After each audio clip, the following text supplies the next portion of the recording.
हे तुमचं आपल्या योजना करा या YouTube चॅनलवरती। तर मित्रांनो, आपल्या YouTube चॅनलला सबस्क्राइब करा, बेल आयकॉनला ऑल प्रेस करा, डिस्क्रिप्शन बॉक्समध्ये दिलेल्या लिंकला नक्की व्हिजिट करा।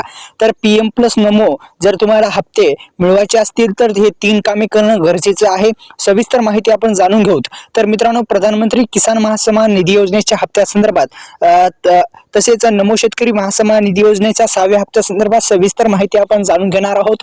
दोन्ही हप्ते तुमच्या खात्यावरती जर आणायचे असतील तर 3 कामे करणे गरजेचे आहे। सविस्तर माहिती आपण या व्हिडिओच्या माध्यमातून तुम्हाला सांगणार आहेत। तर प्रधानमंत्री किसान महासन्मान निधी योजनेच्या हप्त्याच्या माध्यमातून देण्यात येणारा जो 19वा हप्ता आहे तो 19व्या हप्त्यासंदर्भात आणि 6व्या हप्त्यासंदर्भात नमोच्या 6व्या हप्त्यासंदर्भात सविस्तर माहिती। तर दोन्ही योजनेचे वार्षिक मिळून 12,000 रुपये शेतकऱ्यांच्या खात्यावरती जमा होतात आणि राज्य सरकारच्या जाहीरनाम्यानुसार 15,000 रुपये जो आहेत ते वार्षिक मिळू शकतात जर अर्थसंकल्पामध्ये हा निर्णय झाला तर। आणि पुढील जो 18 हप्ता होता तो 5 ऑक्टोबर 2024 रोजी शेतकऱ्यांच्या खात्यामध्ये टाकण्यात आलेला होता। त्यासोबतच मित्रांनो, जो 19व्या हप्त्यासंदर्भात जो 5वा हप्ता होता नमो शेतकरी महासन्मान निधी योजनेचा तो पण टाकण्यात आलेला होता। एकंदरीत PM किसान योजनेच्या माध्यमातून देण्यात येणाऱ्या हप्त्यामध्ये थेट आपण कोणकोणते कामे करायचे त्याकडे वळू। तत्पूर्वी आपल्या YouTube चॅनलला सबस्क्राइब केल्याच्या नंतर डिस्क्रिप्शन बॉक्समध्ये दिलेल्या लिंकला नक्की व्हिजिट करा। तर मित्रांनो, तत्पूर्वी आपण तुमची लाभधारी स्थिती कशी तपासू शकता ते एकदा सविस्तर माहिती आपल्या PM किसान योजनेच्या अधिकृत वेबसाईटवरच गेल्याच्या नंतर तुम्हाला जे स्टेटस आहे ते तुम्ही काढू शकता मित्रांनो। तर अशा पद्धतीने तुम्ही जे आहेत काही अपडेट्स करायचे असले तर PM किसान योजनेच्या अधिकृत वेबसाईटवरच तुम्हाला भेट द्यावी लागेल।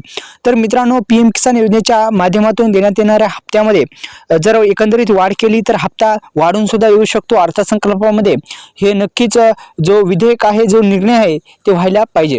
तर मित्रांनो, आता कोणकोणते कामे करायचे त्याकडे वळू। पहिलं काम करायचं आहे, PM किसान योजनेमध्ये 3 प्रॉब्लेम असतात। एक प्रॉब्लेम असतो लँड सेडिंग स्टेटसचा प्रॉब्लेम म्हणजे जमीन पडताळणीचा प्रॉब्लेम।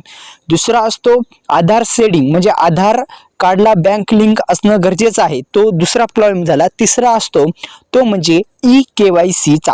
हे तिन्ही प्रॉब्लेम दुरुस्त करणं गरजेचे आहेत। परत एकदा सांगतो मित्रांनो, तिन्ही प्रॉब्लेम दुरुस्त करणं गरजेचं आहे। हे 3 प्रॉब्लेम दुरुस्त केले तरच तुमच्या खात्यामध्ये जे पैसे आहेत ते पैसे तुम्हाला हप्ते मिळणार आहेत। अन्यथा EKYC प्रक्रिया पेंडिंग असेल तर तुम्हाला तो हप्ता मिळणार नाही। आणि नमो प्लस PM दोन्ही हप्ते तुमच्या खात्यावरती आणायचे असेल तर मी सांगितल्याप्रमाणे हे तिन्ही प्रॉब्लेम दुरुस्त करणं गरजेचे आहेत मित्रांनो। आपल्याला सांगू इच्छितो मित्रांनो, पुन्हा एकदा हे लँड सेडिंग स्टेटस, आधार सेडिंग स्टेटस आणि EKYC, आता हे तिन्ही प्रॉब्लेम कुठे दुरुस्त करायचे तर मित्रांनो, आपण नजीकच्या जो आपलं तहसील कार्यालय असेल तिथं जाऊन तुम्ही लँड सेडिंग स्टेटसचा किंवा लँड सेडिंग स्टेटस मध्ये जमीन पडताळणी करू शकता। दुसरा म्हणजे प्रॉब्लेम येतो बँकला आधार लिंक न नसणे। तर मित्रांनो, त्यासाठी आपण नजीकच्या जो पोस्ट पेमेंट बँक आहे तिथे सुद्धा जाऊन तुम्ही तुमची जे पोस्ट पेमेंट बँकचं खातं काढल्यानंतर आधारला बँक लिंक होईल। काही दिवसातच जो कालावधी आहे ते लागेल आणि तुमचा आधारला बँक लिंक होऊन पोस्ट पेमेंट बँकमध्ये तुमचे सर्व काही हप्ते येऊन जातील। तर एकंदरीत मित्रांनो, PM किसान योजनेच्या माध्यमातून देण्यात येणारा 19व्या हप्ता संदर्भात आणि 6व्या हप्त्या संदर्भात हीच जे 3 कामे आहेत ते तिन्ही कामे करणं गरजेचं आहे। आपल्या YouTube चॅनलला सबस्क्राइब करा, बेल आयकॉनला ऑल प्रेस करा। अशाच नवनवीन व्हिडिओचं तुम्हाला नोटिफिकेशन पाहिजे असेल तर बेल आयकॉनला ऑल प्रेस करायला विसरू नका। धन्यवाद। जय शिवराय।